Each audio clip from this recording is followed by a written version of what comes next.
just see people on Instagram with airplanes and shit and watches, and they're like, I want that. That's not a relationship with money. Money should make your life better, not flashier. Listen up or run for cover.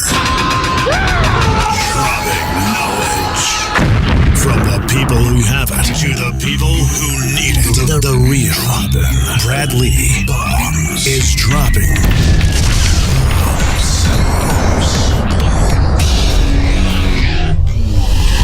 What it is, Brad Lea back again with another episode of Dropping Bombs. Today in the studio, folks, I have got a real treat, and I'm talking about a bona fide one. If you guys haven't heard of this dude, you're about to, and you're going to want to follow him. Jesse Itzler is probably one of the coolest dudes I'm aware of existing on the planet today. Dude, went to school, got a law degree, I believe. We'll get into that. I have questions about that. And then decided to be a rapper, ended up writing music, doing well there, then started a freaking marquee jets, which freaking ended up selling to Warren Buffett, and then it's like, dude, you're amazing. Welcome to the show. Thanks for having me, Brad. Dude, it's my freaking honor, damn. It's Jesse Itzler, folks. And if you guys want to follow him, go to @Jesse Itzler. More than likely, you guys are already following him. But dude, I got some questions for you. It's like, I follow you on social media. Obviously, you're always dropping bombs and knowledge and just sharing your life, which is awesome. But I see you do a lot of these marathons. Like, what drove you to do that? Like, you literally, well, I got a couple questions. Number one, why do you do it? Number two, how do you schedule all that shit? Well, I think I do a lot of ultra marathons. So I started out running marathons, but see what I mean? Ultra marathons. Marathons weren't enough for Jesse Itzler. But like 98, I think there's 600,000 people do marathons in this country, and 99% finish. So for me, I'm always kind of like looking at, I want to raise the bar, right? Like trying to live my life on this kind of hockey stick curve, not flatlining. So yeah, the natural progression for me was to go from running marathons to something bigger. But what I love about ultra marathons and 100-mile races, and I've done a couple, is they have nothing to do with how fit you are or how fast you are. They're a test of will and grit. And I've always found that, grit, and you know this, Brad, grit's the number one indicator of future success. Wow. Like if we all raise grittier kids, there's a much better chance they'd be more successful. And we're all born with some level of grit, like on a 1 to 10, you might be a 4, I might be a 3. But when you do things that are challenging or uncomfortable or hard, you can raise your baseline. So for me, this is a way to really just exercise that muscle. And I think all that stuff, Brad, translates into business. So personally, for me, it just gets me sharper in all the different buckets of my life. And that's why I like it.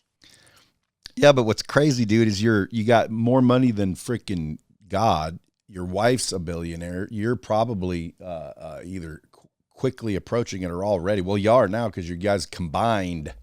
So at the end of the day, you can do anything, go anywhere, and you choose literally to freaking keep pushing yourself. What caused that? How can better question, Jesse, how can somebody emulate that? Well, I never got seduced by the money, man. I just do what I like to do since I've been 21 years old on a bigger stage. So it's what I like to do. It's as simple as that. I feel like I still have an underdog mentality. I slept on 18 different couches when I was starting out in business, trying to make it. My dad owned the plumbing supply house, and my mother stayed home and took care of 4 kids. And they've always emphasized experiences over things. And that's sort of where I'm at in my life right now. I had a financial guy come and sit with me, and he said to me, would you rather leave your kids a boatload of money or a boatload of life experiences? And of course, the answer is life experiences. And that's just what makes me tick. I just like it. Why couldn't the answer be both? I guess in some way it is, but I don't, For you guys, it is like you can give them life experiences and a boatload of money. Yeah, that's true. But only if you give them the life experiences. Yeah. They don't just happen. Yeah. You got to plan them. Yeah. Do you think giving a kid, especially like yours that are going to be well seasoned, good people, well raised and experienced, do you think giving someone that much money automatically ruins them, or it depends on the kid? Well, first of all, it doesn't. I don't think it automatically ruins them, because when they get that money, they'll be at a certain age where they have been raised in our house, or they're older. But I think there definitely could be a big negative impact. And Sarah and I, my wife and I, spend a lot of time thinking about that. And I don't want to give up what I have. I worked hard for what I have. I don't want to not have a swimming pool because it's going to impact my kids, or even flying privately. I started a private jet company. My kids have been exposed to private jets, but I think you have to work on the fundamentals to balance that out, because it's not going to go away. I'm not going to take that away from me. Or them. Like you can't expose people to flying private, Jesse, and then yank it when you die. But I think you have to over index in the blocking and tackling categories, and just and we spend a lot of time. I try to expose our kids, and Sarah does too, to all the things that we do, and make them as well-rounded as we can. But ultimately they're going to grow up to be adults and make their own decisions. But listen, Brad, I want my kids to be hungry. I want them to be hungry. I want them to live up to their potential. It's funny you bring this up, man, this topic, because my brother and I had a conversation not too long ago, and we were talking about my son, who's a decent swimmer. And he asked how my son is doing in swimming. And I said, he's doing really well. He could be outstanding, but he just doesn't really, he doesn't have that competitive fire. And my brother said, well, that doesn't matter as long as he's happy. And I said, no. He'd be happy eating Haagen-Dazs and playing Fortnite. It's not, yeah, I want him to be happy, but I want him to live up to his potential. I don't want him to be the 80% version of himself. So finding that balance is important, man. And time will tell. Yeah, but I think when you put that kind of work, which is the proper work, into a child, handing the kid $100 million, if you were to pass, would not damage that individual. And there's a lot of people that think that, like Warren Buffett, that he's basically not going to give his kids anything, damn near. He says, I'm going to give them enough to do something, but not enough to do nothing.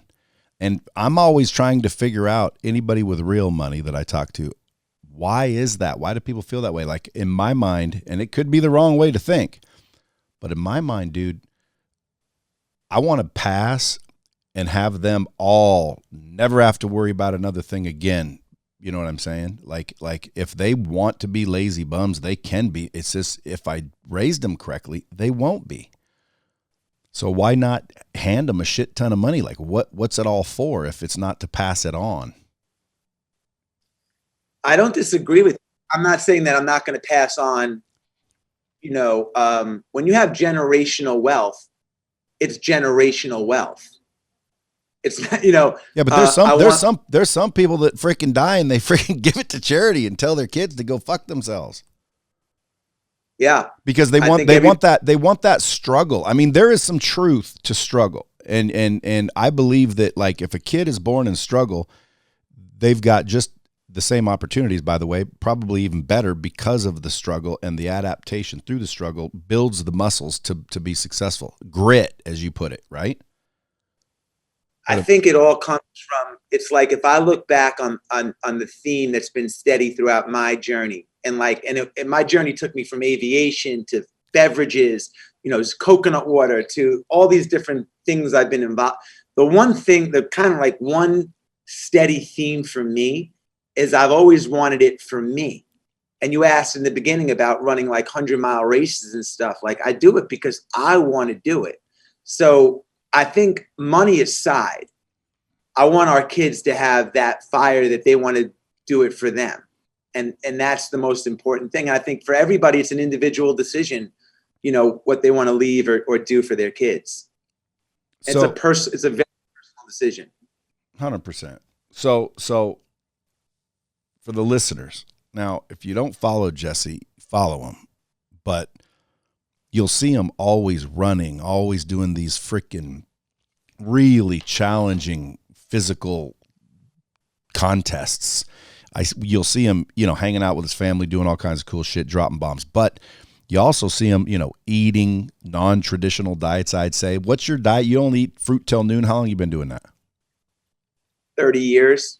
Now, do you, well, first let me go back, okay? You graduated with a law degree, no? No, so I was pre-law, and then I pulled the plug on it, and I got right into music out of college. I got a record deal a month after I graduated college. What about society? What's a degree in society? Law and society. That was my major. But I mean, law and society. Dude, I dropped out in the 11th grade like a dumbass. But tell me what a degree in society is. No, it was law and society. So it was I was in like a pre-law program in college, but I never really wanted to practice law ever. I always wanted to be an entrepreneur. I always wanted to work for myself and really because I wanted to make my own rules. And so that was just the program that I took. I could have signed up for anything, Brad. That was just the box that I checked in college. And that's what they gave me on my diploma, which, by the way, I actually did not even get I graduated. I have a diploma, but I don't have the physical diploma because I got in trouble in college. They didn't give it to me. Have they ever came back and said, hey, come back and talk? Yes. Did you do it? Yeah. That must feel good, dude. I believe that's a bucket list thing for anybody out there trying to, I think, achieve a level of success. It's not all about money. It's about freaking, you know, that type of thing. Like if your college that you went to, especially if you dropped out, you know, if the college calls you and says, can you come and talk to these kids? How'd that make you feel? I feel lucky, man. And it does feel good to go back and share it with, you know, listen, I loved college. Everybody has different experiences, but those were an amazing 4 years for me. They taught me great habits. I met great people. I went to school in Washington, D.C. at American University. And that was probably one of the best decisions that I made, to go to that particular university in D.C. when I went, because it got me into music and it took me on it changed the trajectory of my life. How did it get you into music? So Washington, D.C. was what was called the go-go capital. Go-go is a type of music in the 80s of the world. And I was like into the music scene. I grew up in New York in the 80s. Rap, like hip hop, was just kind of really emerging on the scene, especially in New York. And I got into it, and that carried over into DC. So I met a producer who actually did my demo that got me a record deal in my dorm room my freshman year of college. And that wouldn't have happened if I went to another school. So I'm just super lucky that happened. So the next you never know. Brad, by the way, I never even visited the school that I went to. I got into 4 or 5 schools. One of my friends called me up that I knew when I was a kid. I went to sleepaway camp. I'm like, where are you going to school? He's like, I'm going to American. I'm like, I got into American. I'll go there too. And I just went. The first time I saw the school is when I showed up at campus. What were the other ones? I got into small liberal arts schools like Colgate. I didn't even get into Colgate. I don't even remember. Just real small schools. Nothing. It wasn't that important to me. So I read somewhere your dad was an inventor. No. Yeah, my dad owned a plumbing supply house, and he had a bunch of inventions as well. What kind of inventions? Yeah. And do you think that had an impact on why you are so inventive and like you are? My dad was like the guy from Back to the Future with the crazy hair. Remember Back to the Future, the movie, the guy that did the flux capacitor? Oh, yeah. He was like, I would come in and my dad would have, paint all over him. And I go down to the basement and he'd always be trying to like invent something. And yeah, I mean, it as a kid to be around that environment where you're always trying to be disruptive. My dad was just trying to be disruptive. I think as an entrepreneur, all you want to do is be disruptive. You want to shake up industries. So, you know, my dad gave me that gift without even knowing it. And like I said, my dad owned the plumbing supply house. So I used to go to work with him as a kid and just watch his work ethic. You know, he did two things for me that were a big gift. He had an incredible work ethic, and he showed up for everything that I did, like incredibly supportive. And that's the environment that I grew up in. I had nothing to do with that. And it set me on a course that's been amazing for me. So you got out, you started writing rap songs, and you got a couple of hits on your own. 30 Foot in Your Face or something like that. 30 Footer in Your Face was your... Yeah, I signed to a record label that had a guy named Tone Loc, who wrote a song called Wild Thing and Funky Cold Medina. Sure. And I wrote a couple of songs for Loc. How'd you know him, though? How'd you know him? I didn't. I went to every record label in the country with my demo, and I got rejected by all of them. And was it you rapping, or were you trying to sell them lyrics? No, so I made a demo in college, and I had it on cassettes back then. And I would go to, like, every Friday, I would take the bus, the Greyhound bus, from Washington, D.C., where my school is, to New York. And I would sit in the lobby of a different record company every Friday. And I would hand my cassette to anybody that walked out of that door, from janitor to CEO. And I had my dorm room phone number scotch taped to it. And I got no responses.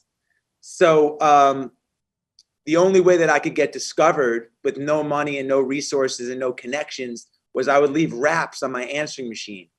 And that's how I would call people up to listen to my answering machine. That was like my demo. I would change it every day. And I finally got a producer to listen to me, and made a demo and took that demo out to California to a record label called Delicious Vinyl.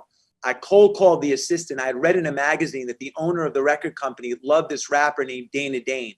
So I called them up and I tried to get the guy on the phone.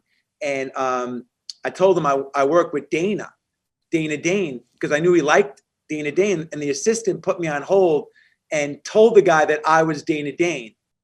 And he said that he would meet with me at 2:00. So I had the meeting, him thinking that I was this rapper. And I walked in there. I said, while we wait for Dana, I work with Dana. Do you mind if I play my demo? And I played it, and I got him a record. That's why I got my record deal. Dude, so you took advantage of the situation anyway. You said, while we wait for Dana. I'm like, while we wait for Dana, do you mind if because I'm like, put my demo in. Yeah, but you knew Dana. You knew Dana wasn't coming.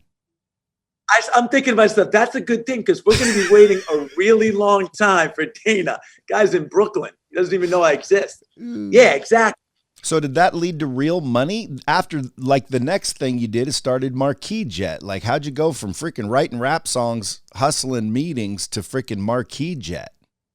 Yeah, so I got signed to this record label, and then I got dropped from the label because I made a classic mistake. When I got signed from the record label, I took my foot off the gas pedal. I celebrated at 22 instead of, as an entrepreneur, you get momentum, you step on the gas. I did the opposite. I celebrated. I got dropped from the label. I moved back to New York with two things on my resume. I was a rapper and I was a kiddie pool attendant before that.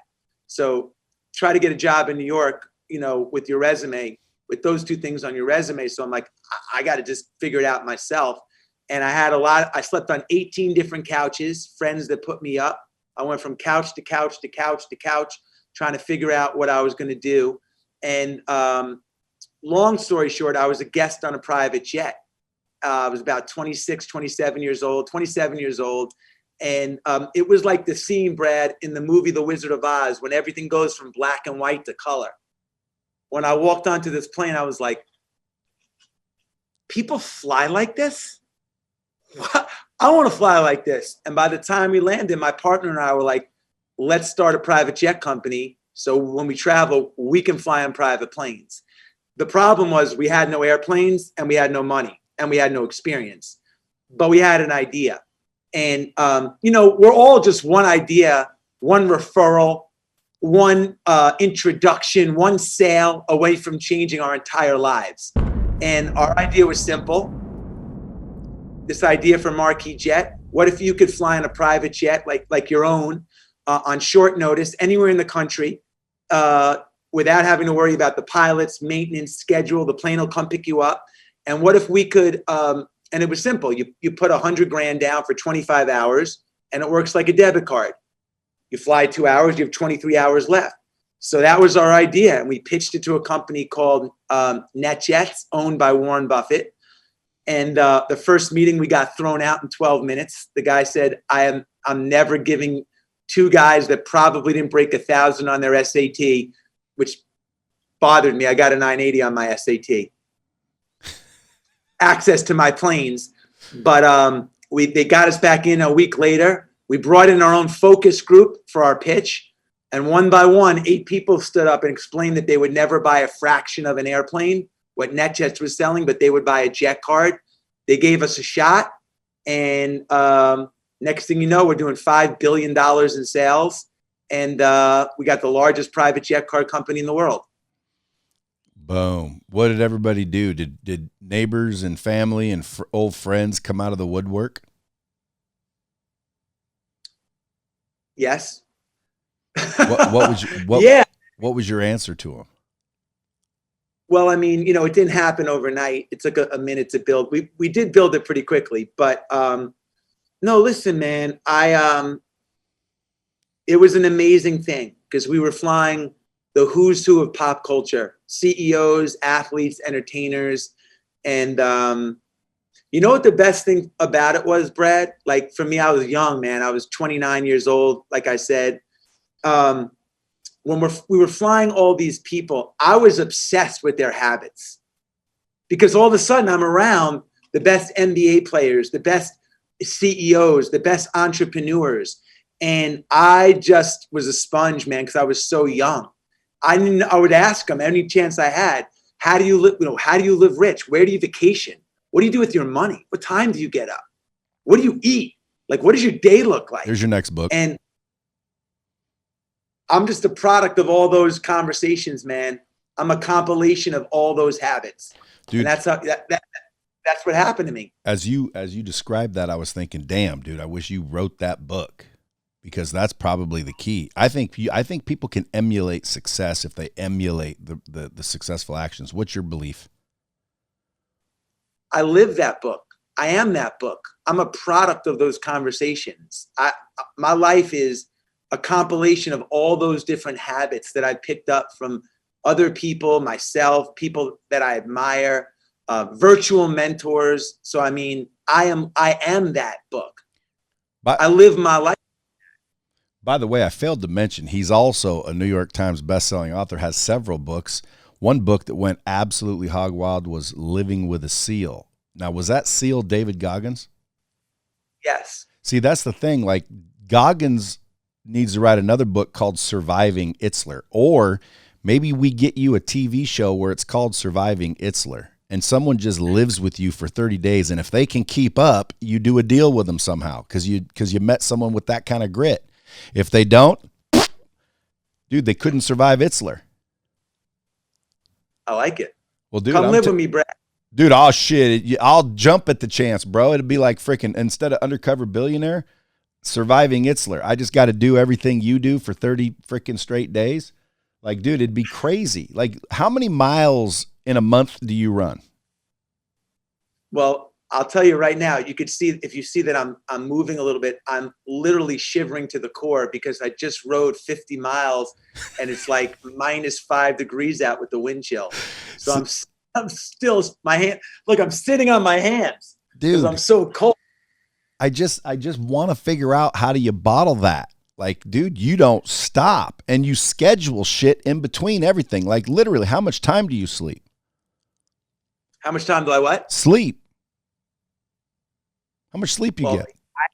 I get about 7 hours. But here's the thing, man. I have 4 kids under 11 in my house. I'm married. I have elderly parents I take care of.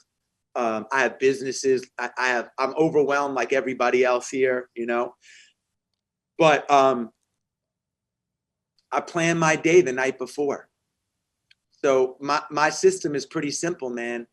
Everybody celebrates morning routines, and morning routines are important. But the night before, I think it's the evening routines that set up the day. So I just map out my day the night before of what I want to do, and I follow the script. So like right now, and when you tell me we're done, we're done. I'm going, I know I have my next thing. I have my son's baseball today at 5:30, dinner. It's like, it's mapped out. So my day is pretty efficient. And I don't feel like I'm good enough to just wake up and wing it, you know? So I map it out. Well, how do you, when you get to mapping, don't you ever screw up on the estimated time you're giving it? Or do you just, bam, it doesn't matter. Like it's over. I'm on to the next thing. I mean, I build in cushions, but you know, and of course I'm human. I go over and under, and I'm late, and I called you and I said, I'm gonna be 15 minutes late. But for the most part, I pretty much stick to it. Dude, you could have been 15 weeks late. I wouldn't have minded as long as I got a chance to pick your brain. I feel the same way, brother. I've seen you on stages, and you're hilarious and informative. Like you're really good live. Thank you. You're really good live. You know, I'll tell you, that's the first time, you know, I really figured out who you were, and you impressed the shit out of me because I didn't know you were also speaking there. And then I listened to you speak, which was freaking like, dude, I don't know if you do everything to that degree, man, but you brought the house down on that. And when you were walking by, I said something to you, being almost sarcastic, like, yeah, right. Like he was listening to my speech. And dude, you showed me 3 pages of notes. And I'm thinking, dude, this guy's got hundreds of millions of dollars, and freaking he's taken 3 pages of notes. And I'll bet you it wasn't just mine. You were sitting back there at that event, listening and taking notes, even though you probably outperform, I would say, almost 100% of the people there. What makes you smart enough, I would say, to sit there and listen to all these people? What keeps you from getting this big head? Like, because you don't act like it, dude. You're like one of the coolest dudes out there. Like, I don't know if someone said, dude, who would be your dream team? Jesse fucking Itzler for sure. Dude, you're just freaking, you know, it's almost like you don't have money. You're just living life. You ever see those people that they don't have much money? You know, they're just running around, but they're on those runs and they got the same beliefs. They just don't have the money. You know what I mean? How do you keep such a level head? That's a really good question. I think, you know, for starters, Brad, you and I only have one job. We only have one job, and that's to stay healthy. That's our only job, man. You got everything. You got hundreds of thousands of people that respect you, that watch you on Instagram. You have courses, you impact people, you're a whiz, you're a trainer, you got it all. But if you have a sore throat, every time you swallow, the only thing you're gonna think about is, man, I gotta get rid of this damn sore throat. All the money, to this, to that. And so that, for starters, I feel really lucky, knock on wood, that I still have my health, and I invest a lot in that. We can talk about that in a minute. I don't know, man. I think Gandhi said it best. He said, learn like you're going to live forever, live like you're going to die tomorrow. And I took that to heart when I read that quote. And I never want to stop learning. That's why, like, you know, you were dropping some ridiculous nuggets, man. And I never want to stop living. And it has nothing to do with money, man. My life hasn't changed. Since I was sleeping on those kids' couches, my friend, the only thing that's changed, honestly, in my life is I have more brown rice for dinner. But like, I still do the things that I want to do. I could just get there easier. I don't have to wait online at the airport. But I'm still I don't want to ever lose that. You know, money's a magnifier. You know, it's a magnifier. But dude, not if you're just eating more brown rice. No, listen. it just, I don't know. You have chefs? Do you have chefs making you different types of rice to see which one you like best? I have. I've had chefs. Listen, dude, now you're eating like bananas and freaking wheat berry and quinoa and like what are you completely vegan, by the way? Pretty much, yeah. So when you started that, did you feel a difference in your energy and your vibration? Do you feel a difference in like your whole world? I don't even know what it feels like to be low energy. My energy level from wire to wire, the second I get up to the second, every day for me, Brad, is 6 days in one. No, I'm literally 300 years old because every one of those 50 days is 6 days.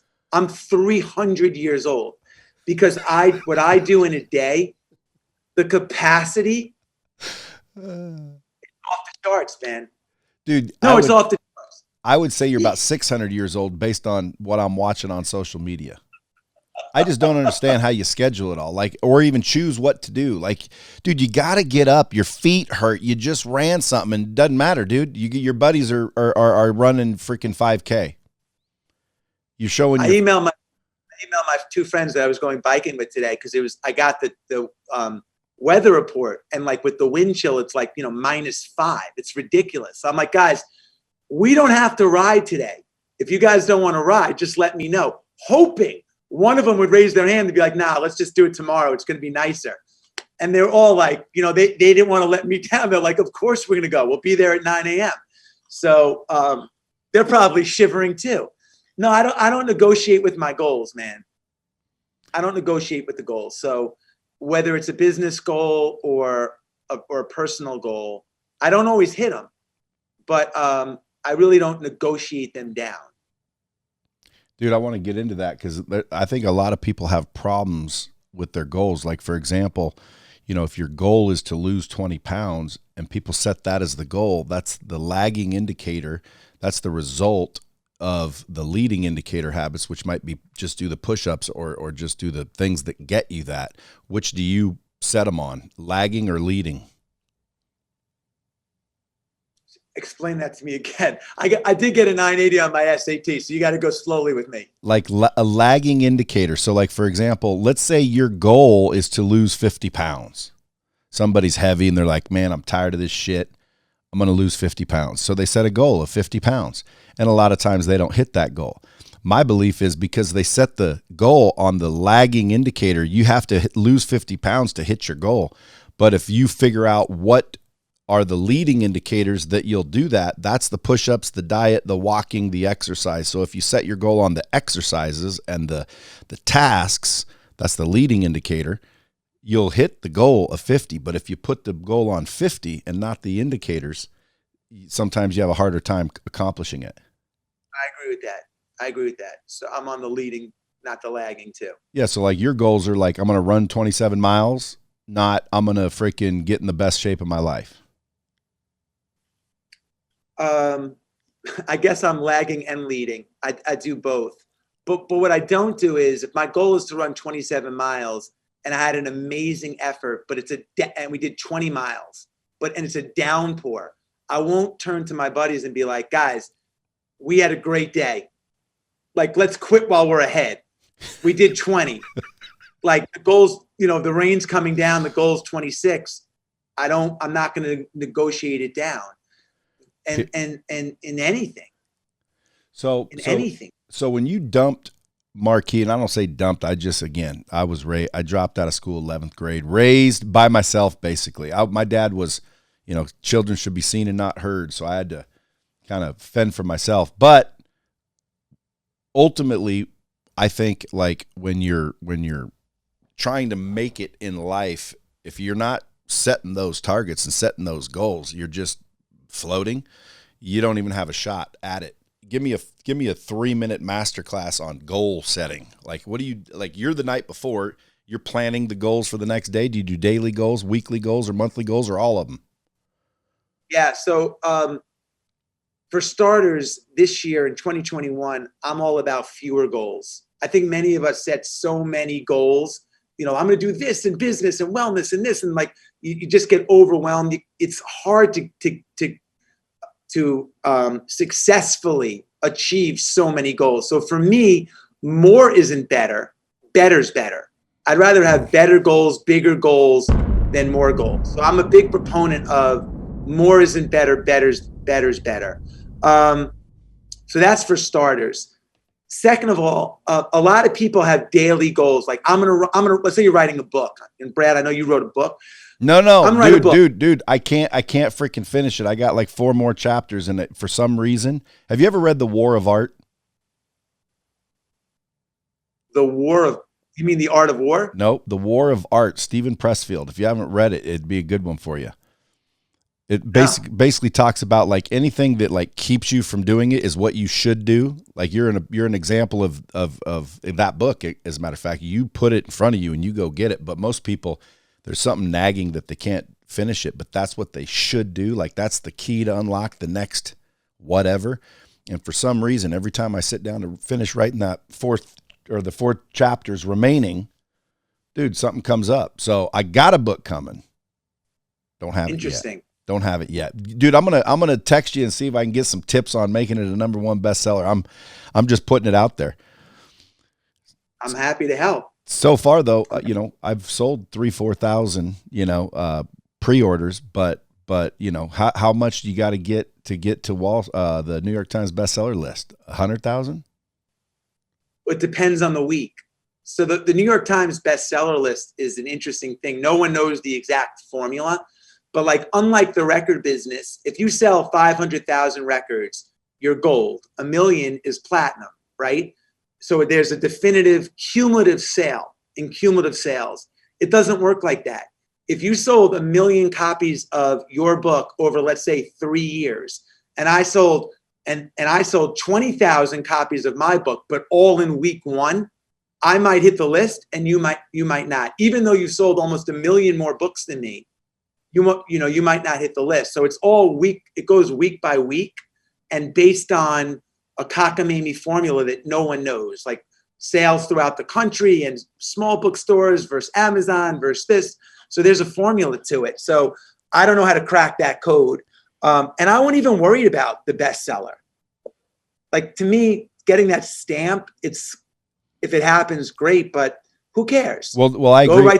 I definitely agree with that, especially with the Amazon and where everybody's a bestseller. But a New York Times bestseller, like, that shit's legit. You can't just go get one of those things. Right. But like I said, it's based on a formula that, to me, and I am a New York Times bestseller and it felt great, but it's based on a formula it's irrational. Like, again, if you look at the music business, you sell 1 million, you're gold, you're platinum. Here, it should be like you sell X amount of books, you're on the list, but it doesn't work that way. It doesn't work that way. And, but back to the goals for 1 second, I think something that's really helped me, I used to do a lot of my goals day to day. Like, let's take your book. I'm going to write 5 pages of my book every day this week. I'm going to run 3 miles every day this week. And inevitably life happens. And that approach, I think, sets you up for failure. So instead of taking a day-to-day approach, I've shifted to a week-to-week approach. So instead of saying I'm going to write 5 pages every day, I'm going to write 35 pages this week. So on Monday, if I can't write on my book, I can make it up on Tuesday or Wednesday. I'm setting myself up for success. So taking a longer approach to your goals versus the day-to-day, for some of them, is really helpful. But for me, the number one thing that I do is every year, there's an old Japanese ritual called a misogi. And the notion around a misogi is you do 1 year-defining event every year. So like if I were to say to you, Brad, what'd you do in 2013, 2015? Hey guys, what'd you guys do 8 days ago? Most of us have no idea because we live in routine and it goes fast and we're doing the same shit every day. So the notion around a misogi is, you do one thing so big every year that it's like it defines your year and the benefits last the other 364 days of the year. So when I approach my goals, I start with what's my one really big goal for the year. And that's my starting point, and it takes time to think about it. And then I try to put a goal into the 4 main buckets of my life: my business, my wellness, my family, and my personal. And And that's it. I don't have 50 goals. I just try to like have one big goal in those buckets. Dude. If I've been dropping bombs this whole time, we wouldn't even be able to hear him. Dude, how can somebody is it even possible for somebody to come hang out with you? I know you do all kinds of experiences. And by the way, if anybody's thinking, man, this dude's unbelievable, I got to figure out who this is and follow his ass and go to his experiences, jesseitzler.com, which blows my mind again, dude. Like, I got so much respect for you for shit like this. Like, dude, you got all the money, you got a great family, you got a bunch of freaking celebrity friends, you own a piece of the Atlanta Hawks, you're like living the dream, and literally you spend a lot of time, I'd say a majority of your time, coaching and mentoring and helping other people. You have people up to your house, you've got all those things, those challenges, your big ass calendar club. What's that? My big ass calendar club. So I'll show it to you, actually. I'm going to show it to you. So this is crazy. Here it is. Yeah. So every year, Brad, this is wild, man. So this is a calendar, and this opens up into all 365 days of the year on one single, like, easy to look at thing. So I map out my whole year in advance. I schedule my life before my meetings. No, listen. So many of us, myself included, live life playing defense. Like, our calendars fill up with other people's requests for our time. Zoom meetings, lunch appointments, weddings. Like, we're constantly filling it up with other people's requests. And then we have no time to do the stuff that we love to do. So I flip that model upside down, and I prioritize my life. Like, what are the trips I want to take, races I want to run, things I want to do with my kids. And that goes on my calendar first. And everything else fills in around that. So I schedule my life before my work. And I teach people how to do it. How to fill your life up with a little bit more adventure and stuff, man. And that's called the Big Ass Calendar Club. So that's a program that I have. Dude, I can't imagine, because obviously you don't need any money of any kind. Most of the people that are out there kind of coaching and mentoring, that's their business and that's how they make their money in a lot of cases. You've already got, businesses and tons of money. You're doing that simply to help people. I got to believe, because, like, where's the money go? Like, in a freaking tip jar on your counter? Yeah, no. I love it. I think, listen, man, the more you experience, I've had a lot of experiences in business. I'm a parent.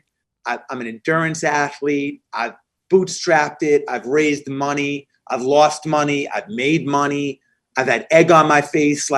And the more you experience, the more you have to offer, right? And I feel like, and I look at a lot, and this isn't a knock on any coach or anything like that, but I feel super qualified to talk on all these topics: business, training, health and wellness, parenting, whatever. And I enjoy it. And I give a lot of it away for free. You got to charge, because otherwise people aren't going to take it seriously. They have to have some skin in the game. But how do you come up with your number, though? I have the least expensive coaching program probably of anybody. And it's and I'll bet you anything, it's probably by far the best and most impactful of all of them. It's I appreciate you saying that, man. I put a lot into it. I care about it. I only do it because I feel like that's what I'm supposed to be doing right now.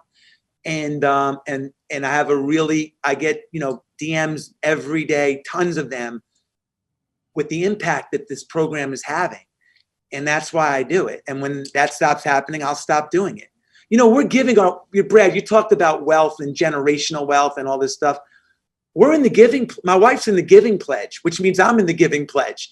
We're giving the majority of our money away. So any of the money I make, at the end of the day, when I'm gone, it's going to good causes or before I'm gone.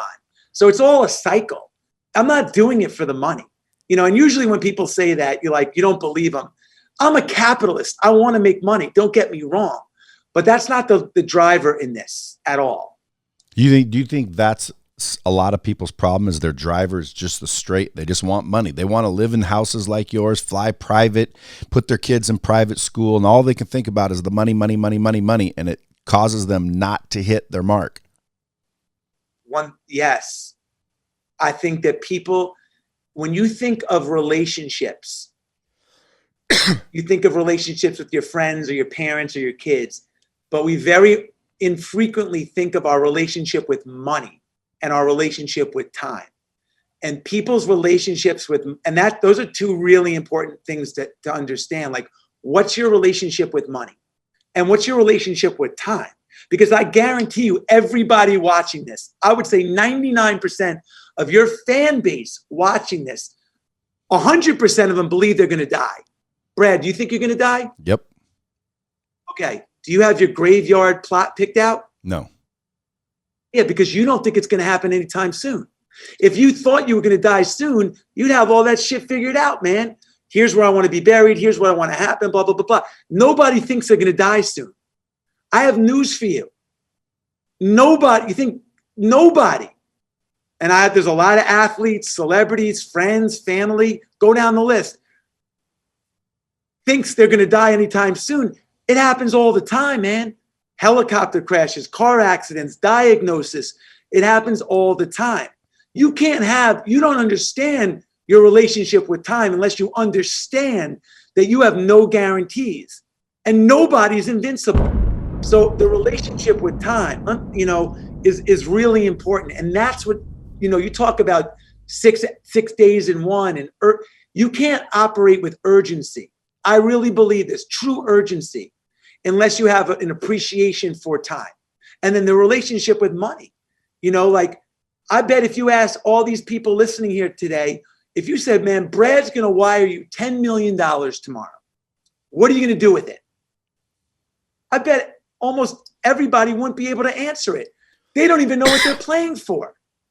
You're working 40-hour weeks, 50-hour weeks. What do you want to do with the money? Why do you want the money? What are you going to spend it on? How is it going to impact your life? Are you using the money to lower your aggravation? Are you using the money to do more things with the people you love to do them with? How are you even going to live rich? People don't even know. They just see people on Instagram with airplanes and shit and watches, and they're like, I want that. That's not a relationship with money.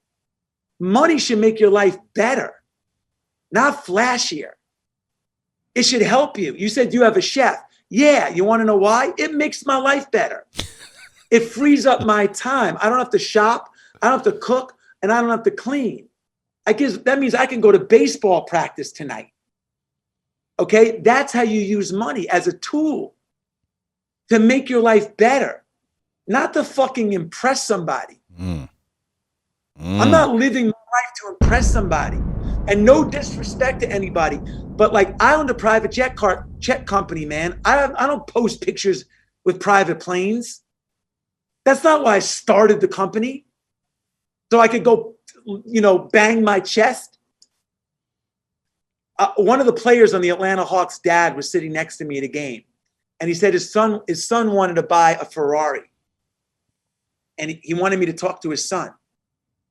And I said, Warren Buffett doesn't have a Ferrari. Bill Gates doesn't have a Ferrari. What do you want a Ferrari for? How about getting a chef and a masseuse and a new therapy room to extend the career and get the next $100 million contract? Because no matter what you invest in or buy or whatever, it's going to pale in comparison if you play another 4 years in the NBA. Go get that next 4-year contract. It's going to be a $100 million plus contract. Stop worrying about do the car shit when you're 40. Not now. Are you doing the car shit yet? Be the best in your craft. Are you doing the car shit yet? No. You just ain't into cars and shit. But dude, what you just said is some severe knowledge, folks. Because at the end of the day, dude, coincidentally, all of the things that you just talked about would actually cause more likely to get that next contract, to extend that life, to enhance that life. Ferrari, dude, half the time you're not even driving it. The other half the time, because I had one for a little bit, and let me tell you something. It feels good. It's a badass car, but let me tell you something. You're not bringing it in with you to your freaking Thanksgiving dinners and your holidays with family and your kids' schools and your plays and your basketball games. You're not parking it on the field. You know what I mean? It's like, it's just a vehicle. If I would have understood what you just said, I probably wouldn't have had it. Although I do believe in having both. Like Jesse, I just gotta say, dude, like I think when you make a bunch of money, you get the Ferrari, like you said, when you're 40, but you get the Ferrari and you get the chef and you get the masseuse. You don't say one or the other. It's not one or the other. It's all of it. And I'm not a minimalist. I'm not against buying nice things or anything like that. But what I'm talking about is this. You remember Rocky and Rocky 1? Yep. Rocky 1 comes up and he's hitting the bags and the meat bags and the freezing with the freezer with the thing over his head. And now he's going to fight Creed and he's Rocky, man. But in Rocky 2, he's in the gym and they're fanning him down and they're patting off the sweat on his head. And he's got his nice Rolls Royce outside. You just want to stay in Rocky 1 mentality. Even if you get, at least I do. I shouldn't say, I'm speaking for myself. I want to stay in Rocky 1's mindset. And I do have nice things, Brad. I have multiple homes. I fly privately. I have great stuff, but I'm not seduced by it. I'm saying that I want my money to make my life better. Hey, Brad, you remember when your Ferrari got like a little paint ding on it? Well, it was a door ding, yes. Like a door ding. You know how much aggravation that causes? Like when you get the ding, or like somebody parks your car like an asshole, and you're like, yo, man, that's my fucking Ferrari. Like, what are you doing? Like these things come with added, and I'm at this stage of my life, and I don't want to sound like, but like I want low aggravation. I want high reward for low aggravation. If something is high aggravation and high reward, I don't want to do it. That goes for friends, business, projects, whatever. Low aggravation, dude. That's how you live a freaking life where when you're done, everybody says, dude, that dude lived. Like, dude, I would bet you're one of the most well-liked people in your world. You know what I mean? I hope so. Yeah, but like, dude, not everybody's like that, Jesse. Like, there's some people out there that you watch them and you're thinking, oh, wow, what a great life. But everyone thinks they're a fucking dick. Or even their own family. Like, the guy's a tyrant. The guy's an asshole, Oh, my God, you got to work for that douche? But like, dude, you are on the other side of that extreme. You got you have an assistant that takes over your phone all the time. What's her name, Amanda? Yeah, I met Amanda on the internet. I know, but tell that story, dude. That's incredible. I mean, yeah, I met Amanda on the internet. I preach about the importance of building your life resume more than even your traditional resume, like your true body of work, your life body of work. So she sent me her life resume. She was 19 years old, and she put together this film of all the things she did. And 3 days later, she moved in with me and Sarah. Dude. And she moved to Atlanta, and now she's my creative director. But that's true of a lot of people on my team. We've met that way. I love giving people chances. I love helping people, and that's just what I like. I'm very, I try to be very approachable, Brad. I do all my own social media, every comment, every like, every post. I write all my own speeches. I write all my own copy. Like, I just try to keep it who I am. And if that means, I get a certain amount of less followers, but it doesn't matter to me like that. It's not a popularity contest. I'm just kind of, someone was said to me, like, you should just post business stuff or just post your endurance stuff. You'll have more followers or whatever. I'm like, that's so boring. Why would I want to do that? Like, I want to post what I'm doing. And if people want to like it, cool. So that's what works for me. But everybody has their own system. But the best compliment you can give me is what you just said. So I appreciate it. Dude, it's my pleasure, man. I could honestly tell everybody listening to this right now, if you're not following Jesse Itzler, you're a nutcase. If you're struggling in any way, relationships, you're also like a multi-dimensional. It's not just here's how you make money, even though you've made shit tons of money, sold companies a couple times. Like, didn't you, like, after Marquis Jet, you sold again to Coca-Cola, a company? Yeah. Yeah, like you just keep hitting them out the park. Like, dude, something's got to be working. Yeah, I think I've done 3 things. This is going to sound really simple, and I know, Brad, you teach so many different strategies and approaches. One of the things that's been really simple for me is something I call them the 3 C's. So I compliment, I congratulate, and I console. What does that mean? Any chance that I have for anyone in my network, and that could be prospects, clients, employees, family, friends, anyone in my world, in my universe, if I have a chance to compliment, congratulate, or console them, I do it. Let me give you an example. Brad, it's Jesse. Hey, man, listen, I just want to know, look, I'm a father of 4. I love the way you parent. I see the way you parent. You're an unbelievable dad. And I just want to let you know it's super inspiring. Now, I call my friend and tell him that he's not on the cover of the Wall Street Journal. He didn't win the Super Bowl like Tom Brady just did.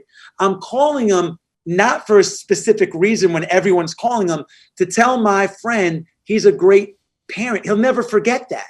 That's an authentic connection. I compliment. Hey, Brian, just want to let you know, man, I heard your son got into Duke. Holy shit. If one of our kids gets into Duke, I'm going to be on cloud 9. Sarah and I are so happy for you. You compliment, you congratulate, and you console.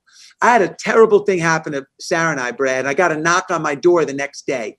It was my friend Dougie Fresh, the rapper. And I'm like, Doug, what are you doing at my house? He said, when you get news like that, you don't call, you show up. If you have somebody in your inner circle that's grieving and you don't reach out to them, they'll never forget it. So I compliment, I congratulate, I console, and a crazy thing happens when you do that. People want to root for you. They start giving you referrals. They never leave your business. They want to help you. They feel connected to you. I do all the same stuff everybody does. That we all do in business. We all, all 99% of us do the same stuff, but it's this extra little personal stuff that draws that, connection where people want to help you. Dude, man, if anybody doesn't understand what he just said, play this back again and again and again. I believe 100% in building relationships. I think relationships is the new currency, if you think about it. And dude, those 3 C's are exactly, I didn't codify it like that, but that's brilliant codification of what I'm trying to tell people, which is every day pick 5 or 10 people and reach out to them. And I've had people say, well, what do you mean? And I give basic explanation, but that is what I'm talking about, dude. Congratulate, compliment, congratulate, and console. Yep. And let me just say something. You're a genius, because when you talk about reaching out to 5 people every day, I want to just make this clear to everybody, because I talk about the same thing. I call it the 3-minute miracle, because it only takes about 3 minutes to reach 5 people, right? DM, text, handwritten letter, email.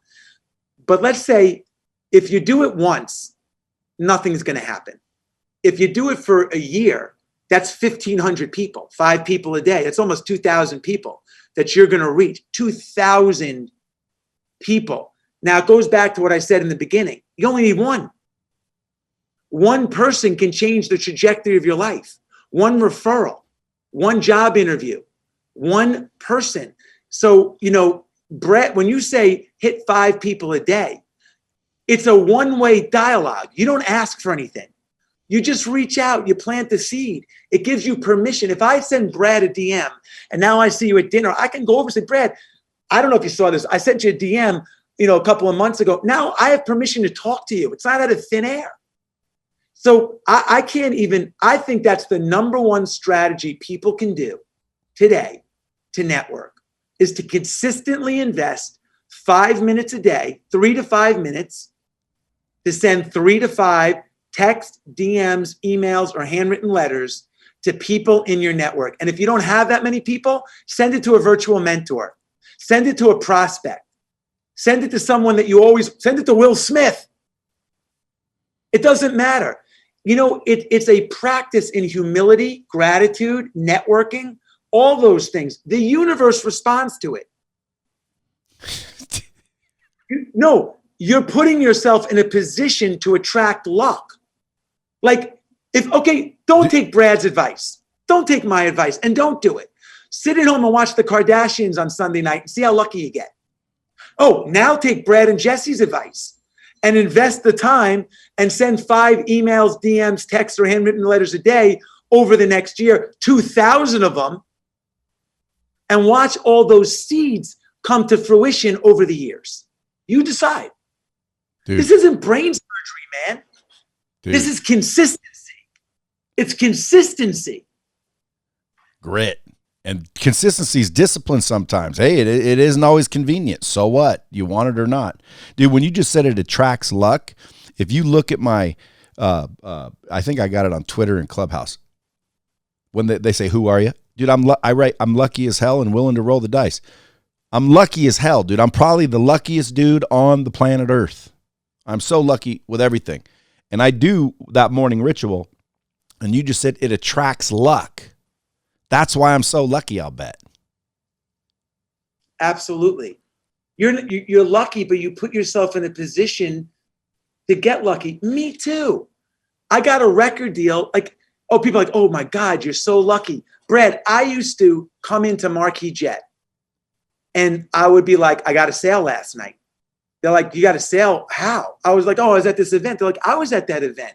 You got so lucky. How did you get the sale? I'm like, because I was the last one to leave the event. What do you mean? Oh, I started talking to this guy right before we left, and he ended up being my sale. I just stayed longer than you. I didn't get lucky. I put myself in a position to get lucky. Speaking of which, how did you get in the position to meet and marry, no less, Sarah Blakely? So Sarah was a customer of mine at Marquee Jet. I didn't know her. Because that was pretty fucking lucky, wasn't it? The luckiest thing that ever happened to me. So tell the story. You met her on Marquee Jet. No, we were having a customer appreciation event in Vegas. We were having a poker tournament that Warren Buffett and Bill Gates were sponsoring with our company. They were our company, and we were allowed to invite each sales rep was allowed to invite one person from their territory. So we had 4,000 people, only 40 customers, only 40 were getting invitations. The Georgia rep sent in a picture of Sarah and said, I think she should come. And I emailed her back, don't send any more applications. Make sure this girl comes. And we were married a year later. Dude, that's incredible. Did she already have Spanx? I didn't even know anything about Brad. I didn't know about Sarah's wealth until about 2 weeks before our wedding, when she sat down and she said to me, I think I make a lot more money than you think I make. And I was like, well, what do you mean? And she goes, I make this. And I was like, what? And I started bawling, man. I was bawling. I was bawling. You're going to say, you think I was bawling because I got lucky. I was bawling because I couldn't believe how humble, all the different things. I had no idea. Zero. I mean, I didn't even know I don't buy women's underwear. I didn't know what Spanx was. So about a week before the wedding, she told me what was going on. And it was like, I just said it couldn't have happened to a better person. Well, dude, you had to know she had a little something going on, because to get invited to that party, dude, you had to be like somebody, didn't you? Yeah, I knew she had a little something going on, and I knew she was successful, but I didn't know the extent of what was going on. Well, in my opinion, the lucky part wasn't necessarily meeting a girl who financially and otherwise was so successful. The lucky part is that you guys freaking actually love each other, fell in love, have freaking beautiful family, beautiful kids, and you guys are out there traveling around, literally sharing the wealth in all aspects, knowledge, entertainment, the whole bit, dude. So I appreciate you coming to drop bombs for the Bomb Squad, man. I know you probably just gave up a 6-mile run for this. I just finally got warm, Brad. I stopped shivering. Well, we can keep going, bro, but I know your schedule's got to be packed. I look at your social media. I'm like, dude, he's there. You're playing with the kids. You're doing this. You're doing that. You're at this house. You're at that house. And it's all like, dude, when do you sleep? I'm thinking, like, is he recording this shit and then dropping it every day where it looks like he's doing it every day? But you're really doing it every day. I try to. I mean, I try to, like I said, I go wire to wire. I try to milk every day. I am very mindful of this. This isn't like, when I go to sleep, I think every night when I go to sleep, I'm like, I can't believe I'm going to sleep again. Like, life's going fast. Brad, we're looking at 80 we're looking at 80 in 27 years. We're 25, 26 years away from 80. We don't have time to mess around, man. Well, our window, part of like, I'm almost living at a manic pace. Like my pace, and I don't mean it in a negative way, but like the window, how many 70-year-olds are wakeboarding on the lake that I'm on? How many 70-year-olds are running the races I'm doing? How many 70? Not a lot. My window, our window, it shrinks so fast. Our window of relevance. No one's going to listen to me, man, when I'm 70. No one's going to care. There'll be a new crop of humans. The window for us is like so small, that like, you got to go. What the hell? What's anybody waiting for? What are you waiting for? Dude, I don't understand it. I'm glad I'm in your crop of humans, because I'll tell you right now, when you're 70, dude, people are going to be listening to you. I feel like people are going to be listening to you and learning from you long after you're gone and we're gone. Last but not least, dude, tell me, if you could go back and you could only tell your kids 3 books to read and hope for their survival, because that was the last 3 books you could give them, what 3 books would you give them? I'm going to give you one, because I don't know what the other 2 are, but the first one comes to me right away. And it goes back to what I said earlier when I said we only have one job, you and I, Brad, and that's to stay healthy. That's it. The other stuff, that's secondary. And the book that I would that it's a must read for my kids is called Fit for Life, A New Beginning by Harvey Diamond. If you want a financial advice, I'd say go talk to Warren Buffett.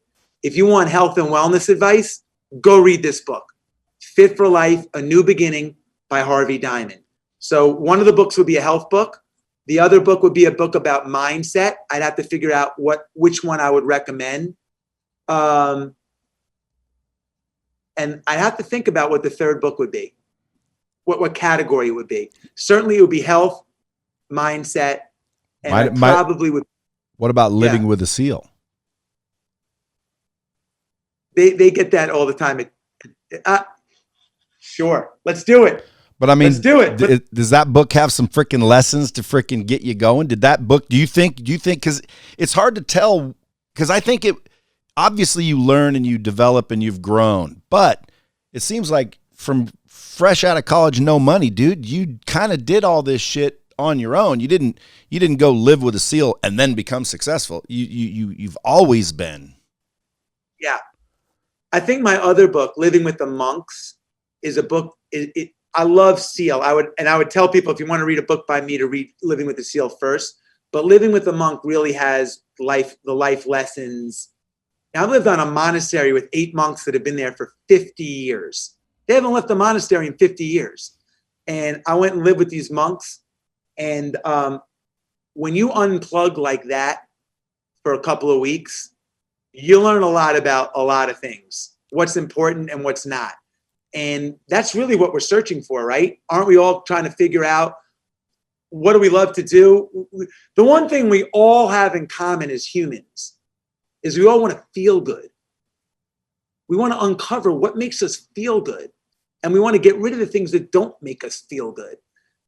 The only way to really do that is to be in tune with your own gut. And the only way to be in tune with your own gut is to spend some time alone. Now, I'm not saying you got to go in the Himalayas and sit on a rug in the mountains of the Himalayas and pray. But it's so important to spend some alone time to get in touch with your own intuition. Because you're a marketer, Brad, you're a sales expert, you're a teacher, you coach people on this stuff. But the one superpower we all have, the number one thing that we all have is our intuition. And without that, any teachings or whatever, if our intuition is stripped from us, you're playing from a deficit. And the way you get in touch with your own intuition is alone time. It is. That's big, dude. But let me ask you a question, because you've said now twice I'm a coach. I don't coach people. I don't know why everybody always assumes that I do, but I think I might start. Because all your videos and stuff they're lessons. That's just me. That's just me sharing the shit that I've learned, because I think, someone texted me earlier this morning. You know what they said? They said, fear and inaction is the number one cause of failure.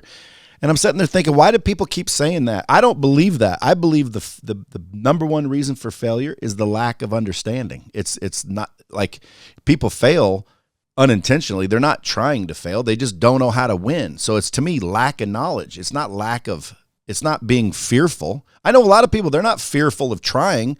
They're fearful of losing. But what do you think about that, dude? What do you think the number one cause of failure is? I think even before people get to failure, there's just a fear of failure in general. And I think the number one thing that you can give yourself as an entrepreneur is getting over your fear of failure. It's like the most liberating thing. But if I don't try, Jesse, I can't fail. Right. So inaction can't be the cause of failure, because in and of itself, inaction prevents failure. If I don't try to shoot the free throw, well, then I can't fail at shooting the free throw. I can fail at trying, because I didn't fail. So inaction cannot be the reason everybody fails. You know what I mean?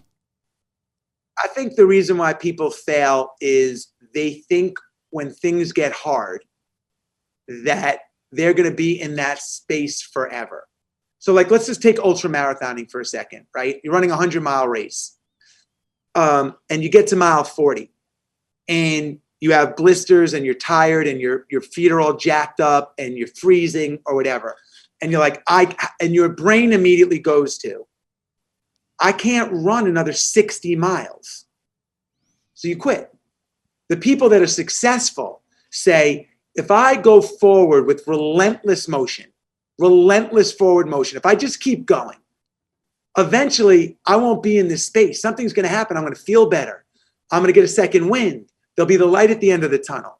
And those are the people that finish. If you would have said to me when I started Marquis Jet, you need Department of Transportation approval to start this company, FAA approval, you're going to need to raise money, build a team, build a sales team, blah, blah, blah. I'd be like, I was a kiddie pool attendant 4 years ago. What are you talking about? But then I said, well, wait a second. What was the first thing you said I needed, Brad? Department of Transportation approval? Okay, well, there's got to be a lawyer that specializes in that. So let me just chop down that tree first. Okay, I got it. What was the next thing? FAA approval? Let me go get that. What's the next thing? So instead of looking at these things as these huge obstacles, you got to be where your feet are. You got to be where your feet are, present. Chop down the first thing, go to the next thing and attack that. But if you look at the totality of it, you're gonna be like, it's too overwhelming. So I think that's number one. And number two, you have to want it more than the obstacles, because we're all going to have obstacles. If those obstacles outweigh how much you want it, you're done. It's a game over. If you want it more than the obstacles, at least you have a chance. So your desire and will has to be at a super high level. And you got to want it for you. It can't be someone else's dream. It's got to be your dream. Dude, folks, you guys better share this out to everybody that you know, and you better listen to it more than one time. Last question for you. Can you free flow? Can you free flow, or you got to think about your lyrics? No, of course I can, but you got your checkbook? Hey, depends on the cost. But here, I'd want you to free flow about dropping bombs and Brad Lea. How much would that be? Brad, I love you. I love you. But at 53, I retired that. Dude, I saw you on stage one time, and literally you started rapping. I'm like, who is this dude? You're up there with a freaking headband. Everyone else is trying to come out very, hello, everyone. Thank you. It's a pleasure to be here. I'm going to begin by talking about the 7 points. And, you popped out. You're in a T-shirt. You're in Converse. You got a headband on. Your hair's freaking up to here. And the shit you were saying was unbelievable. I'm like, who is this dude? Folks, you guys got to go follow him. Check him out, jesseitzler.com. Go do some experience with the dude. Get his books. Do you have a podcast? No. Nah. Dude, are you on Clubhouse yet, by the way? Yeah, I go in there once in a while. Dude, one of these days, bro, we should do a fireside chat with Jesse Itzler, dude. I mean, I'm telling you right now, folks, if I couldn't follow anyone on earth but 3 people, Jesse would be one of them. Appreciate you coming in, buddy. I definitely freaking got some bombs dropped today. Dude, listen, if I can do anything for you, let me know. And folks, share this out. And as always, keep it real. Dropping bombs with the real Brad Lea. Subscribe now.